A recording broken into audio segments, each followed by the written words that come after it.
They fined me $200 for a flower box that hung 2 inches past the rail, so I printed their own covenants, circled the clause they'd forgotten, and waited exactly 14 days for their lawyer to realize I owned the land under their sign. Welcome to my channel. I'm Aaron, a civil engineer out of Richmond, Virginia, and this is the story of how one HOA tried to break me over paperwork and ended up rewriting its own rules. If you're new here, I'd love to have you subscribe. It helps more than you think. And tell me, where are you watching from tonight? It started with a letter that smelled like toner and self-importance. White envelope, blue crest, notice of violation. They claimed my porch light was non-compliant with Section 8, aesthetic harmony. My wife, Claire, read it twice and asked, "Is this real?" I said, "Unfortunately, yes, and they're about to learn I read contracts for sport." I'd bought our townhome after my dad died. He'd built in this subdivision in the late 80s. Losing him left me with one mission: protect what he helped create. That letter made it personal. The HOA president, Linda Shore, was a retired realtor who spoke like every sentence ended in a closing cost. At the first board meeting I attended, she smirked at my questions. "Aaron, we just expect everyone to follow the rules," she said, tapping her pen. I replied, "Happy to. Once you follow the law, you could feel the oxygen thin." After that night, I started logging everything. Dates, amounts, photos, recordings. Virginia's a one-party consent state. Knowledge nugget number 1. Selective enforcement is a legal defense if an HOA applies rules unevenly. Within a week, I had 15 photos of similar porch lights untouched. The board retaliated fast. A $50 fine escalated to $200 administrative fees. Then came a certified letter demanding I repaint my fence, even though it was on the HOA Association's maintenance list. The paper slapped my desk with that slick envelope thud you don't forget. My neighbor Ken, a retired surveyor with coffee-stained thermos and too many maps, muttered, "They're bluffing. Lines are wrong." Ken became my mirror friend, the one who reminded me not to lose myself to fury. He traced a finger across a plat map, showing a boundary jog where the HOA's landscaping encroached 3 feet onto my parcel. He chuckled. "They've been mowing your land for 15 years. That was the first flicker of leverage, still half-formed. I spent nights at my drafting table under the hum of a desk lamp, scanning deeds, tracing signatures. One record jumped out. The original Declaration of Covenants, recorded April 9, 1987. It referenced Parcel 19A as common signage easement. My deed listed that same 19A as included in conveyance. They'd never updated their map when the developer dissolved the master trust. That's when the wound of losing my dad mixed with a new, sharper clarity. He'd told me once, "Son, never fight to win, fight to set things right." I wasn't here to punish Linda. I was here to fix what years of apathy had broken. Still, when a uniformed officer showed up on my porch that Sunday, called in by the HOA for non-compliance disturbance, my hands trembled. He apologized before reading the complaint. "Honestly, sir, this is ridiculous," he said, scribbling notes while glancing at the identical porch lights across the street. That was the first time I realized how much power the HOA thought it had, and how fragile it really was. Claire filmed the exchange from inside, time-stamped 3:14 p.m. August 21st. I sent a courteous email the next morning requesting all meeting minutes for the prior 2 years under Virginia Code FAR 55.1 to 11815, the open records requirement. No reply. Just another notice stapled to my mailbox. So I decided to go quiet. Let them dig. Every letter they sent went into a binder labeled Exhibit A, harassment. Each photo got its own tag. Each voicemail transcribed. By mid-September, the binder was 3 inches thick. I set a timer on my phone, 14 days until next meeting. I knew what I was walking into. The trick was patience. Let arrogance ripen into evidence. Ken helped me mark the old plat boundaries in blue chalk one evening while cicadas droned in the oaks. "You sure you want to poke this hornet's nest?" he asked. I told him, "It's not about poking, it's about proving." 2 days later, I walked into the HOA office, a leased suite above a dry cleaner, to request the association's insurance certificate and vendor contracts. The clerk blinked. "Why would you need those?" I smiled. "Because I'm paying for them." Linda appeared in the doorway, red blazer sharp as glass. "Aaron, this behavior borders on harassment." I replied evenly. Transparency isn't harassment, Linda. It's policy. That afternoon, they called an emergency board session. Members excluded. Within 48 hours, I received 3 fresh violations: mailbox paint tone, trash bin visibility, and yard ornamentation excess. The wind chime Claire loved, the one with my father's initials etched into copper, was now aesthetic clutter. Early in this escalation, I added a short segment to my notes for anyone watching or listening. If you've ever dealt with an HOA weaponizing rules, document everything. Comment if you've faced one yourself. What did they try to use against you? And if you've never faced it, there are board members watching right now. Leave them a message about what fairness should look like. By September 26th, my binder had 2 more tabs: insurance and vendor payments. Knowledge nugget number 2. Most HOA management contracts include a 30-day termination clause if conflict of interest or non-disclosure is proven. That phrase became my quiet obsession. I met with Tara Ellis, a municipal attorney known for her ink-stained cuffs and steady patience. She reviewed my evidence while sipping black coffee. "You've got a pattern here," she said. "Selective enforcement, possible fiduciary breach. But your ace isn't legal, it's practical." She slid one file back toward me. "Find what they rely on that you can own." That night, Ken and I pored over tax rolls until nearly 1 a.m.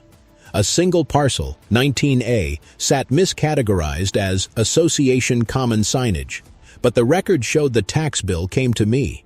It had for 3 years since the developer's trust expired. Their welcome sign and sprinkler line sat on my soil.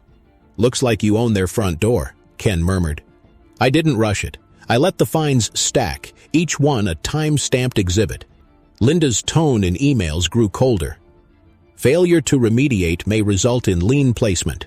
I wanted that line in writing. Each overstep tightened the rope. At work, I kept my day steady. Traffic signal design doesn't pause for personal crusades, but every lunch break I pulled deeds, permits, and archived plats. My desk smelled of coffee and toner. The numbers told a story older than Linda's tenure, and much sloppier.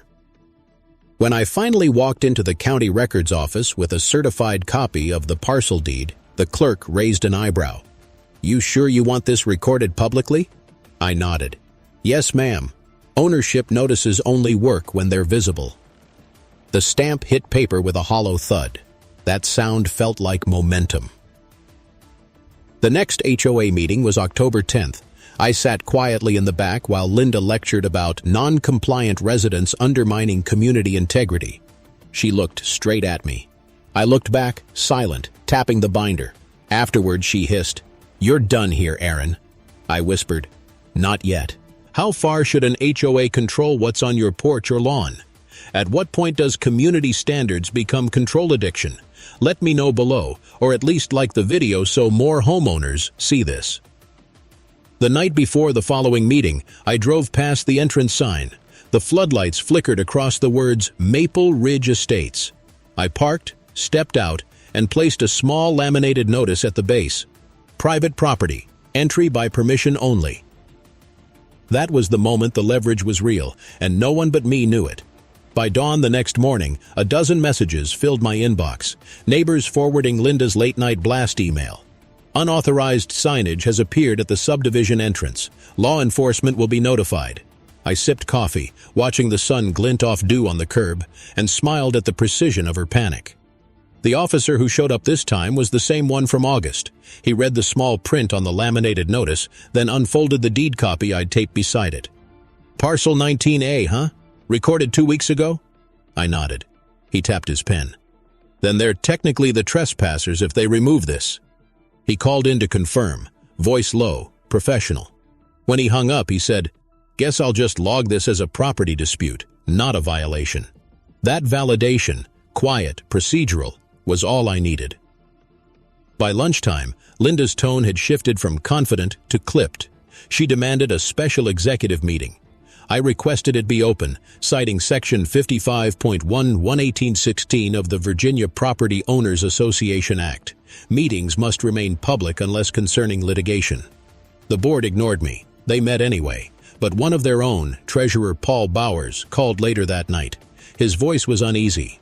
Aaron, you didn't hear this from me, but she's trying to bill the HOA attorney out of reserve funds. No authorization vote.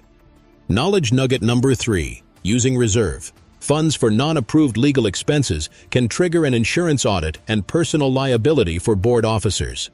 I noted the statute reference and set a reminder to verify with the county auditor on Friday. Friday came with a thick humidity that clung to everything. I carried the binder, now heavier with tabs, into the municipal building. The auditor, a quiet man named James with an allergy to small talk, flipped through the evidence. "You've done most of my job," he said flatly. "They're out of compliance on 3 counts." He printed a memo and slid it across. Filed as of 11:07 a.m. The smell of fresh toner hit the air again. Sharp, clinical, decisive. That weekend, HOA gossip flooded the neighborhood Facebook group. Rumors of Aaron suing the board, Linda lawyering up, the cops siding with him. Claire told me to breathe. "Remember why you started this? For your dad. For fairness." I nodded, but fairness was starting to look like fire. Late Sunday, Ken showed up on my porch with a 6-pack and an idea. "If they think you're bluffing, show them reality." He pulled a rolled parcel map from his backpack. "Next meeting's on the 18th, right? Bring this." By Tuesday, the HOA had doubled down. 3 more citations, $150 each, for disruptive behavior. One of them referenced publicly undermining governance. I laughed out loud. They're fining me for due process. The evening of the 18th came gray and humid, with a low rumble of thunder. I parked under a streetlight, binder and rolled map under my arm. Inside, folding chairs lined the rec hall, a coffee urn hissing in the corner. Linda stood at the podium in her red suit, rehearsed smile stretched thin. "Before we begin, I must remind everyone of decorum." I set the rolled map on the table, slowly unspooling it. The paper hissed as it flattened. Gasps rippled when they saw the highlighted boundary line cutting St. right through the HOA's entrance sign. "You're trespassing on my parcel," I said, "and using association funds to maintain it." For a heartbeat, no one spoke. Then Paul cleared his throat. "He's right." Linda's pen froze midair. "That's absurd." "It's recorded," I interrupted, tapping the stamped deed. "County record, page 3, book 4921. Silence again, except for the faint buzz of the exit light overhead. The next morning, I woke to the sound of a truck idling. A crew had come to remove the sign. I stepped outside, held up the officer's prior report. The foreman glanced at it, shrugged, and drove off. By noon, half the neighborhood was talking. The balance of power had shifted, quietly but irreversibly. Now tell me this.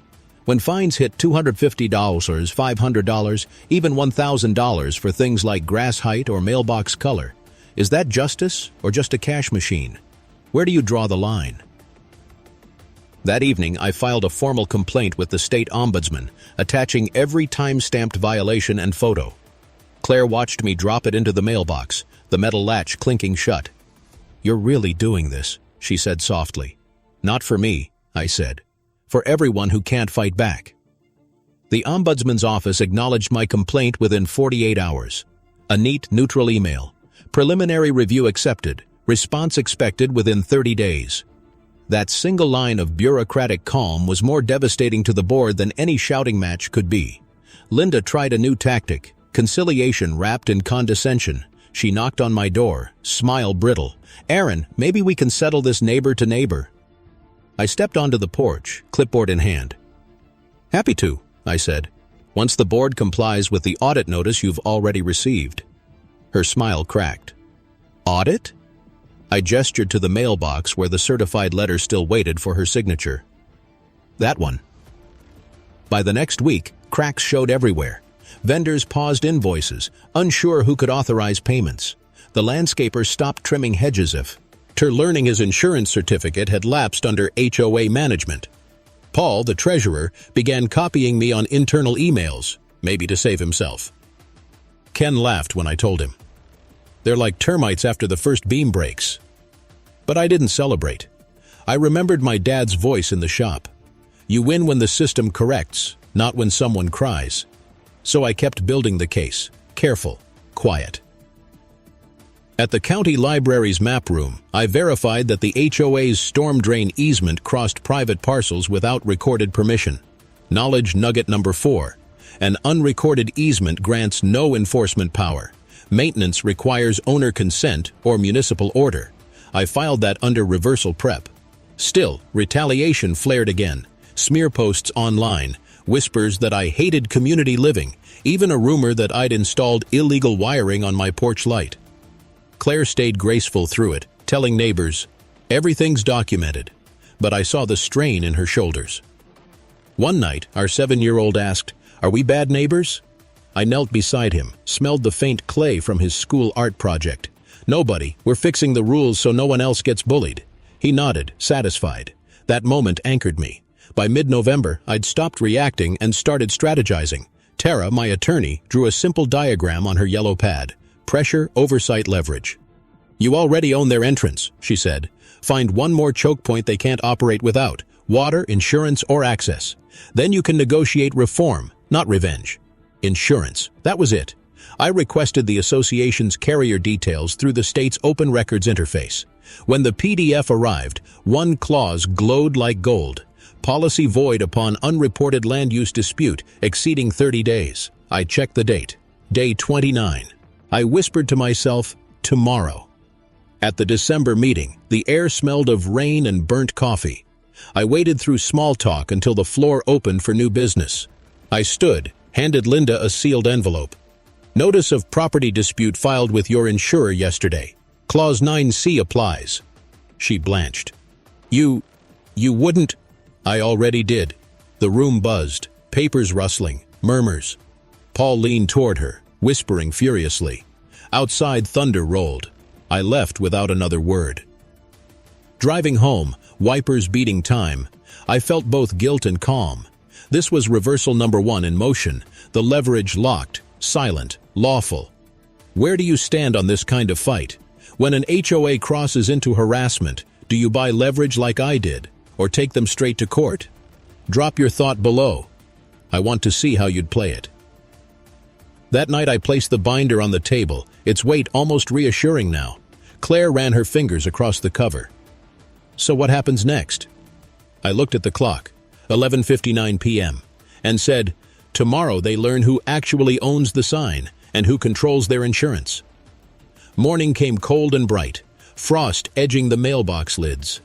I watched from the window as Linda's sedan crept toward the entrance, stopped, then reversed hard when she saw the orange notice stapled beside the sign. Insurance hold pending, property under dispute. Her brake lights flared red, then disappeared around the corner. By noon, my inbox filled again. A group of neighbors wanted to know what was happening, if the HOA was dissolving. I wrote one calm reply: "No, just auditing. Transparency benefits us all." Claire smiled. "You sound like your father when he taught civics." But the board didn't take the lesson gracefully. That week brought a full retaliation montage. Daily fines for refusal to cooperate, 2 courtesy wellness checks from local code enforcement, and a motion sent to every homeowner to suspend my voting rights pending compliance. They'd crossed from rulebook to farce. Still, I documented everything. Each citation photographed with timestamp. Each knock on the door logged with name, badge, and reason. The binder gained a new section labeled Harassment Phase 2. On Thursday, I came home to find our fence gate padlocked with a safety inspection notice. My son's soccer ball sat trapped behind it. I took a photo, cut the lock, and called the precinct. The same officer, Thompson, arrived within 20 minutes. He sighed. "You again?" I nodded. "They're persistent." He examined the notice, shook his head. "No permit number, that's tampering." He filled out a report, his pen scratching briskly. Inside, Claire handed me tea, her hands trembling. "How long can this go on?" she whispered. I thought of my dad's last letter before he passed. "Integrity is the long route that still gets you home." I said softly, "Until it's fixed." That night, Ken dropped by, holding an old metal file box. "Found this in my attic, HOA newsletters from the 90s. Inside, between brittle pages, we found minutes from 1994 noting temporary easement approval, pending renewal. Never renewed. Their storm drain line was technically trespassing across 4 parcels. We measured it ourselves, 31 feet of pipe, 6 inches wide, crossing my southern lot boundary. I took photos, marked GPS coordinates, and drafted an affidavit. This wasn't vengeance. It was leverage with math attached. By Friday, the neighborhood buzzed with speculation. Paul, the treasurer, finally called me directly. "Aaron, please, let's talk. The insurer's frozen our reimbursement account. We can't pay the snow removal contractor." I answered evenly, "I told you this would happen. Call an open meeting, invite the press, admit the violations, and I'll discuss terms." He exhaled. "Linda will never agree." I said, "Then she'll watch it collapse." Later that evening, Claire noticed 2 unfamiliar cars idling near the cul-de-sac. I stepped out with my phone camera on, zoomed in on the plates. The cars rolled away. It was intimidation theater, pathetic but effective. My pulse raced for hours after. How much privacy should a homeowner sacrifice in a managed community? Do cameras and patrols make you feel safer or hunted? Leave a comment. I want to hear the honest answer.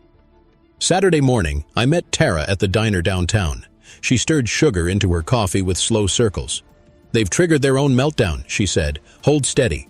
In 3 days, the county will cite them for improper infrastructure maintenance. That's when you move." I nodded, jotting dates in the margin of my notebook. Monday. Inspection report filed. Wednesday. Public hearing notice. The plan was simple now. Let the state validate what I already knew, then trade my silence for reform. That night, I walked the edge of the property, hearing the faint trickle of water through the illegal drain. The air smelled of wet leaves and rust. I whispered, "Almost there, Dad." Monday's inspection arrived under a low gray sky. 2 county trucks idled by the curb, hazard lights blinking amber through the mist. An engineer in a neon vest traced the drain line with a metal wand while jotting readings on his clipboard. "You weren't exaggerating," he said. "No permit, no easement, and no maintenance record since 2011. He pointed to the cracked cleanout cap. "They're in violation of Title 15-2 of the county code." I thanked him, signed the witness acknowledgement, and took a photo of the form as he stamped it. Visual beat number 1. The ink bled slightly in the damp air, a small proof that years of paperwork had finally met reality. By Tuesday evening, Linda had called for a town-wide emergency meeting. The email subject line screamed in all caps. Critical. Community infrastructure under attack. I printed it, highlighted the melodrama, and filed it under Exhibit J. Ken laughed when he saw it. "They're writing your closing argument for you." The meeting fell on Wednesday night, December 14th, 6 p.m. sharp. I parked at the rec hall early, binder and the county report tucked under my arm. Inside, folding chairs filled fast, neighbors whispering, cameras out. Linda stood at the front, her red jacket now traded for navy, eyes rimmed with fatigue. She began with practiced outrage. "This homeowner's vendetta has endangered our insurance, our safety, and our reputation." I waited until she paused for breath, then rose slowly. The room quieted. "No vendetta," I said, "just compliance." I walked to the podium, set the binder down with a soft thud, and handed the inspector's certified report to Officer Thompson, stationed near the door. He adjusted his cap, read the top page, and spoke into his mic. "County inspection verified. Violation confirmed. Property owner within rights." The silence that followed was absolute, except for the soft hum of the fluorescent lights. A woman in the third row whispered, "He really did it." Linda's voice cracked.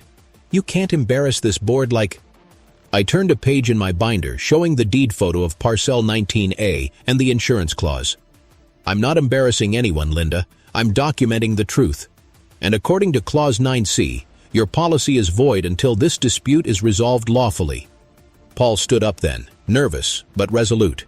"He's right," he said. "We need to settle before the county fines us." That was the moment. Reversal number 1 fully realized. The leverage was no longer hidden. The audience, neighbors, officer, even a local reporter who'd slipped in quietly, had witnessed the shift. How would you handle it if your HOA president doubled down even after being caught? Push harder in public. Or give them one last chance to reform quietly? Tell me below. I'm curious how you'd play that crossroads. After the meeting, I didn't gloat. I simply packed the binder, nodded at Thompson, and walked into the cold night. My breath hung white under the streetlight. Claire texted, "How did it go?" I replied, Stage set. Back home, I slid the binder into a metal file cabinet labeled Final Phase. The clack of the latch felt like punctuation. 3 days later, the county mailed official findings to every homeowner. Violation confirmed. Corrective measures required. HOA leadership non-compliant as of December 17th. Linda tried to spin it in another email, but the tone had changed. Neighbors were now copying me on their replies, demanding an audit, open voting, term limits. The dominoes were tilting. By the following week, the HOA's bravado had bled dry. Their website went down for maintenance. The community Facebook group locked comments. But the real reckoning came at the January General Assembly. 90 homeowners, folding chairs packed tight, the smell of coffee and winter coats thick in the air. Linda took her usual seat up front, flanked by 2 board loyalists. I stood near the side wall with Tara and Ken. Paul handed out the printed agenda, but most people ignored it. They were here for the showdown. When the floor opened, I stepped forward, holding a single folder instead of my binder this time. For the record, I said, this folder contains 3 documents: the county's enforcement order, the insurer's suspension letter, and the title confirming my ownership of the entry parcel you've been using without permission. Murmurs rolled through the crowd. Linda's jaw tightened. Aaron, you're grandstanding. No, I said evenly. I'm clarifying. I passed the folder to the officer assigned as meeting monitor. Thompson again, solid as ever. He flipped through, nodded. All documents verified. I turned back to the audience. This is not about porch lights or fines. It is about accountability. You deserve transparent budgets, term limits, and protection from selective enforcement. A neighbor stood up. Maria Lopez, retired teacher, respected and calm. He's right, she said.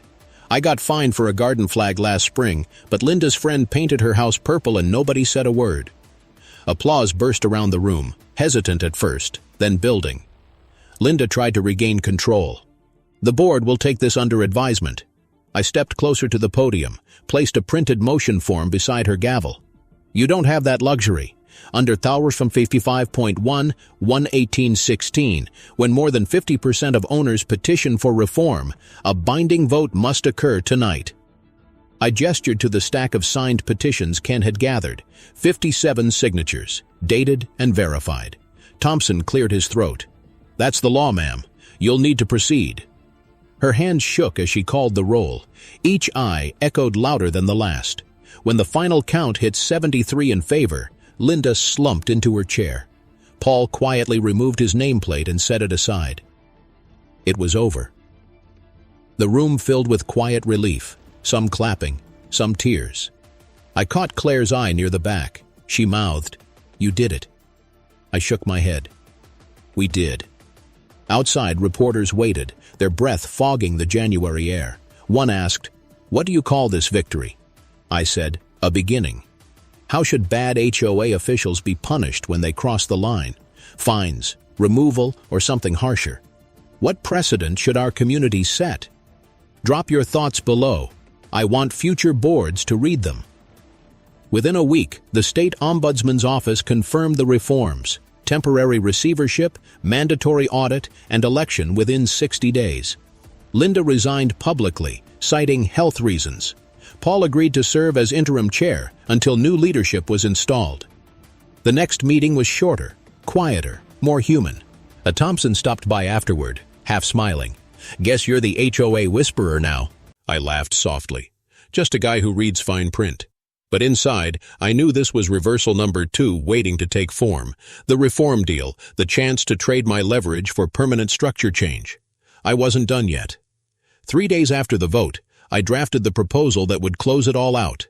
The Maple Ridge Community Reform Charter. It fit on 2 pages, written in plain language. No lawyerese, just commitments that ordinary neighbors could understand. Term limits of 2 years. Open voting. Annual financial disclosures. A 3-person ethics committee independent of the board, and a clause guaranteeing that no homeowner could be fined without photographic or time-stamped evidence. I sent it to Tara first. She read it over lunch, pen-tapping the table. "You're offering them peace with teeth," she said. "Good. That's the only kind that lasts." At the final hearing before the state liaison, I carried no binder. Just that single document, and the same calm resolve I'd built over months of small humiliations. The conference room smelled of paper and lemon cleaner. The liaison, a gray-haired woman with sharp eyes, asked, "Mr. Hayes, are you willing to withdraw your property claims if this charter is adopted and filed?" "Yes," I said. "Once it's signed, the land's yours again, but the rules stay fair." She nodded, slid the papers across to the new interim chair. Paul signed first, his pen scratching slow and deliberate. Then Maria. Then, finally, Linda, brought in via phone call, voice quiet. "For the record," she said, "I consent." Reversal number 2, sealed. When the session adjourned, the relief was physical. My shoulders ached as if I'd been carrying stone. Outside, snow had begun to fall, soft and steady, coating the old entrance sign in a clean layer of white. I brushed the snow off and placed a small bronze plaque into the ground beneath it. Community restored, January 2025. If you believe I fought the right way and this is how it should end, say a few words in the comments for your friend or for your own neighborhood. Subscribe so future stories reach you first, and share this one so more folks learn how to stand up the lawful way. We fix what we face. That's on us. In the weeks that followed, quiet changes took root. The new board held open sessions, streamed online. Annual dues dropped by 12%.